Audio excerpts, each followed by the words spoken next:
So this big canvas that Danica is standing in front of is just an abstract that Scott made with paint. What I do is on some of these canvases, when I am doing something with acrylics, I hate to waste paint, so I just have a canvas and I just put the excess that I'm cleaning my palette off on, and those often will become something I'll paint on. Try reaching forward a little bit. So Scott's just using like the LED lights that are above her, so he didn't even have a spotlight on her. So I was just trying to show you some images of the photo shoot, and this is a piece of metal. And then Yeah, it was from a collapsed barn on our property that was from 30 years ago, and so I found that and thought that would be an interesting background. and he's just using the natural light from the window. So if anybody has a big window, like a big sunroom, you could do this where you turn all the lights off in the rest of the room, because you don't want that double light or hitting or filling in the shadows. And he's just, you know, he has his camera on the tripod so that he can do a longer photo. So I won't get the jiggle on the. Why isn't this starting? I don't know, maybe there's not much to it. Huh, I don't know why some of them are These doing were it. done by Danica's boyfriend. Orlando, Wait, who why is- we've painted also. So anyway, so Danica's boyfriend came and just did some like. So you see how many photos he gets a lighting, and then he keeps the camera on the tripod, and he just has her move and change looks. It's much better, you know, for like you to stay still and just have the model kind of move her head. Because if you're moving around all the time, your photos can easily get out of focus, or they could easily lose, you're not checking the aperture, You see right? here now, I've moved the easel that has the background on it. I moved it more this way, so she's getting a little more straight on light. So since I don't have a light and can't move it, I move the model or the setup so that you can get different kinds of lighting. And this one, I also turned on the overhead fluorescence. So we're getting the north window and the overhead fluorescence that were in So Sue's Scott, studio. how many photos do you think you took? I took about 1,500 in 2 hours. Wow, and then you took some outside too. Yeah, we did outside. I'll show you some of the pictures that we shot. Yeah, so he took some of her outside, and anyways, I wanted to show you guys that. And then I don't tend to work from photo shoots that I'm not there, but for future online classes or for teaching, I'm always looking for great photos. So I went through Scott's folder, and it's so pixelized. Oh, here we go. I went through Scott's folder, and I just with different lighting, like some with side light, some with the hat, you know, some with the different colors. And then these were some that he took of her outside. I mean, look at this one. It's so beautiful, right? But this is just the light from That's the just sky. right and the behind my trees. studio. So yeah. So I just chose a few of these because I thought that for future classes, I could use some of these for like future classes. But giving you guys hopefully ideas about photos and the fact of just taking so many. All right, so now I'm going to leave this to Scott, and thanks for listening. So I thought I'd just show a couple pictures here, just to give you an idea of trying different poses and lights. Like I said, I just keep shooting a whole bunch of them. This was lower light, so that's where the using the tripod helps, so you can zoom in. But it's just kind of playing around, and the model, sometimes I'll have ideas, and then other times I'll just tell Danica, Well, she brought that "Move, dress. try It's this." great. She had brought this dress with her, so I thought, oh, that's great. Now, generally, when I do these photo shoots, I have her bring a couple different things to wear, and I have different things. These are just jewelry from Susan's that she had, and different head scarves that Sue had. You know, so this was something she brought to the hat, and a couple of different things. So it's a completely different look.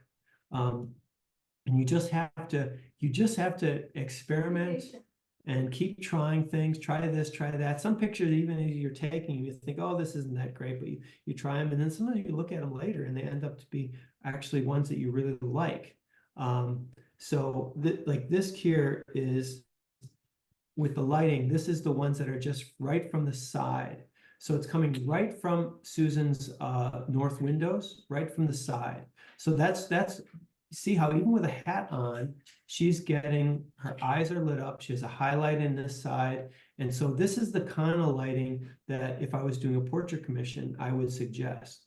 Again, like Sue was saying, if you just shut all the lights off in a room, and maybe even if you have to block a few windows out with some drapes or some cardboard, this is side lighting is going to be, most of Sargent's portraits commissions were side lighting because again, you can see the eye nicely. They're not hidden in shadow.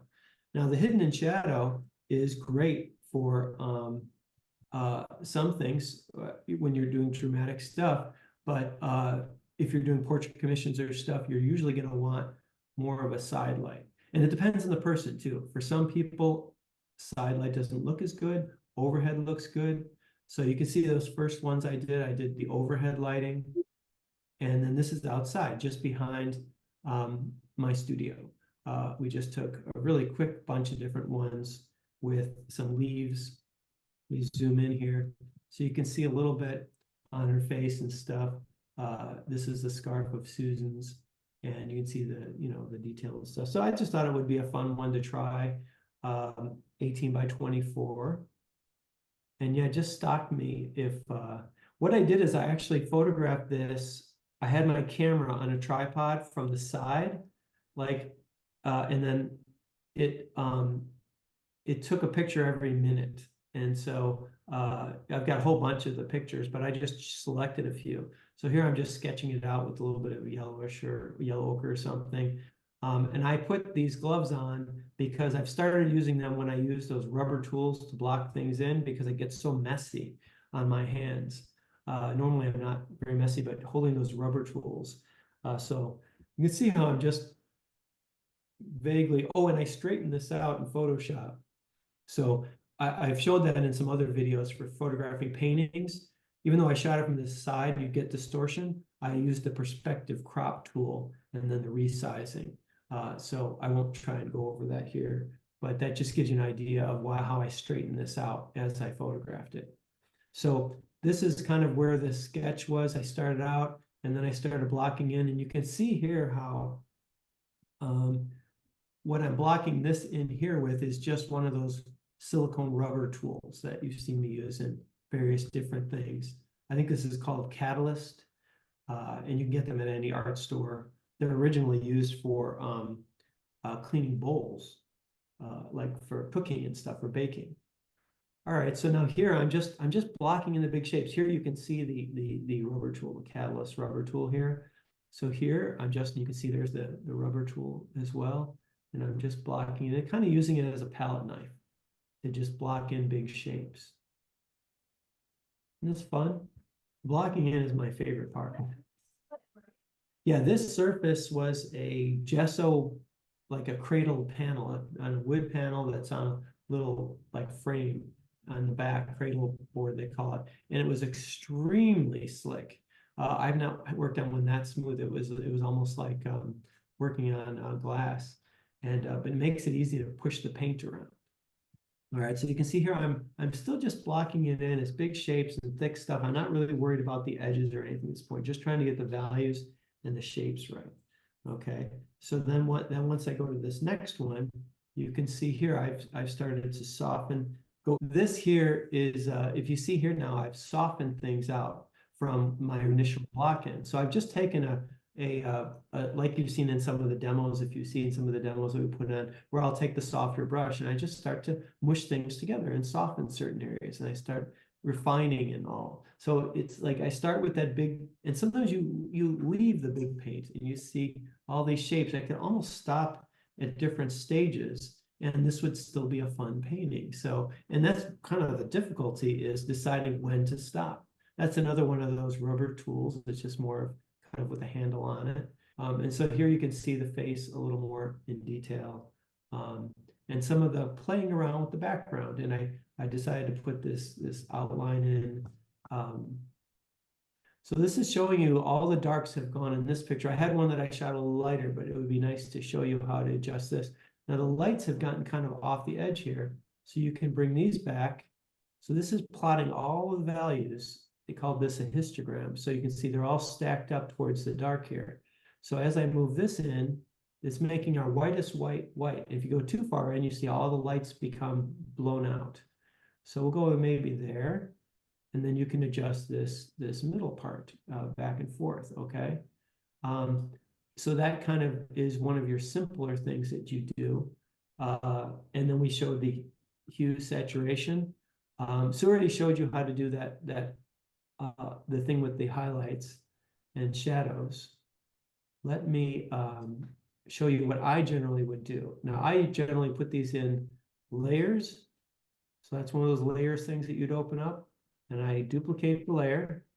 So now I've got the same picture stacked on top of each other. So the nice thing about that is I can actually go in there and I can change the way the layer does it. So I'm going to change this to say, so you see all these different ways of composing these two images. You can go down the list and you see this is screen, so that'll lighten it up quite a bit. All these different possibilities of ways of blending things together. So I can do screen here, and now it lightened the picture up. So I can turn that off, turn that on, and flatten image. And now you can see in the history, this was the original picture. And then that's kind of what I changed it to. They're both interesting. They just have a different mood to it, really.